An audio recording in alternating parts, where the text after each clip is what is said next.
Friends, welcome back to my channel. ಇವತ್ತು ನಾನು ಒಂದು ಸ್ವೀಟ್ ಮಾಡುತ್ತಿದ್ದೇನೆ. ಇದಕ್ಕೆ 1 ಕಪ್ ಕಡಲೆ ಹಿಟ್ಟು ಬೇಕಾಗುತ್ತದೆ. ಈ ಬೌಲಿಗೆ ಹಾಕಿ 1 ಕಪ್ ಕಡಲೆ ಹಿಟ್ಟು, ನಂತರ ಅದಕ್ಕೆ 1/4 ಕಪ್ಪಷ್ಟು ನೀರನ್ನು ಹಾಕ್ಕೊಂಡು ಚೆನ್ನಾಗಿ ಕಲಿಸ್ಕೊಳ್ಬೇಕು. ಅಂದರೆ ಚೆನ್ನಾಗಿ ಸ್ಮೂತಾಗಿ ಈ ಥರ ಬರಬೇಕಿಟ್ಟು.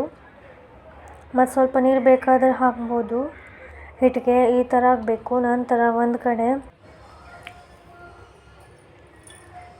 ಮತ್ತೊಂದು ಕಡೆ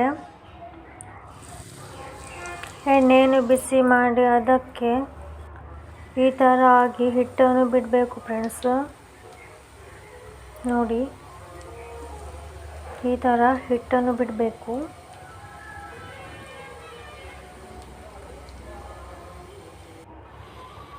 ಇದನ್ನು ಚೆನ್ನಾಗಿ ಫ್ರೈ ಮಾಡ್ಕೊಳ್ಬೇಕು. ಚೆನ್ನಾಗಿ ಫ್ರೈ ಆದಮೇಲೆ ಈ ಥರ ಆದಮೇಲೆ ತೆಗಿಬೇಕು ಫ್ರೆಂಡ್ಸ್. ಇಲ್ಲಿ ನೋಡಿ, ಇದಿಷ್ಟು ನಾವು ರೆಡಿ ಮಾಡ್ಕೊಂಡಿದ್ದೇವೆ.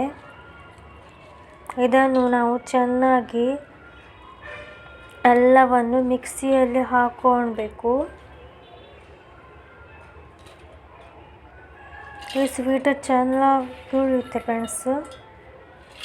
ಮಿಕ್ಸಿಯಲ್ಲಿ ಹಾಕಿ ಎಲ್ಲವನ್ನು ಚೆನ್ನಾಗಿ ಈ ಥರ ಪೌಡ್ರ್ ಮಾಡ್ಕೊಳ್ಬೇಕು. ಇಲ್ಲಿ ನೋಡಿ, ಅಂದರೆ ಈ ಥರ ಮಾಡ್ಕೊಳ್ಬೇಕು.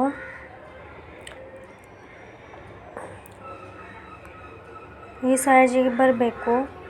ಇದನ್ನು ಒಂದು ಕಾಯಿಗೆಯಲ್ಲಿ ಹಾಕಿ ಸ್ವಲ್ಪ ಹುರ್ಕೊಳ್ಬೇಕು. ಅಂದರೆ ಈ ಥರ ಮಾಡ್ಕೊಳ್ಬೇಕು.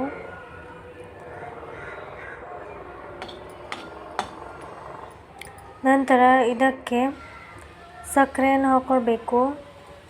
ನಿಮಗೆ ಬೇಕಾದಷ್ಟು ಸಕ್ಕರೆ ಹಾಕ್ಕೊಳ್ಬೋದು. ಸ್ವಲ್ಪ ಹೆಚ್ಚು ಕಡಿಮೆ ಹಾಕ್ಕೊಳ್ಳಿ, ಬೇಕಾದಷ್ಟು ನಿಮಗೆ.